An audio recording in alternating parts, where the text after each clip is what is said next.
Hello. നമ്മൾ പണ്ട് ഉപയോഗിച്ച സാധനങ്ങളൊക്കെ നമ്മളെ കയ്യിൽ കിട്ടുമ്പം അത് ഭയങ്കര ഒരു സന്തോഷമുള്ള കാര്യമാണല്ലേ.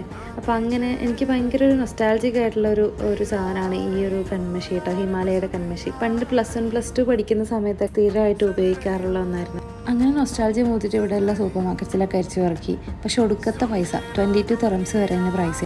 അതായത് നാട്ടിലൊരു 500 രൂപയൊക്കെ വരും ആ ചെറിയ സ്റ്റിക്കിന്. പിന്നെ നാട്ടിൽ അന്വേഷിച്ചപ്പോഴാണ് മനസ്സിലായത് പ്രൈസ് ഡിഫറൻസ് എത്രത്തോളം ഉണ്ടെന്നുള്ളത്. നാട്ടിൽ ഇതിന് 50 രൂപ വരുന്നുള്ളൂ. പിന്നെ ഒന്നും നോക്കിയില്ല, നാട്ടിൽ വരുന്നവരുടെ കയ്യിൽ കൊടുത്തുവിടാൻ പറഞ്ഞു. സാധനം അങ്ങനെ കയ്യിൽ കിട്ടി. എനിക്ക് കുറച്ചും കൂടി പണ്ടത്തെ നമ്മൾ ഉപയോഗിച്ചിട്ടുണ്ടായിരുന്ന ഐടെക്സിൻ്റെ കൺമഷിയും പിന്നെ ഈ ഹിമാലയയുടെ കൺമഷിയൊക്കെയാണ് ഭയങ്കര ഇഷ്ടം കേട്ടോ.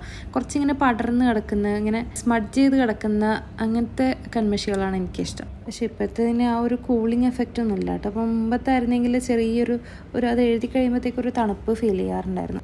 എന്നാൽ കൂടി എൻ്റെ മേക്കപ്പ് പൗച്ചിൽ ഉണ്ടാകുന്ന മസ്റ്റ് ഹാവ് ഐറ്റമായിട്ട് എന്തായാലും ഈ ഒരു സാധനം ഉണ്ടാവും.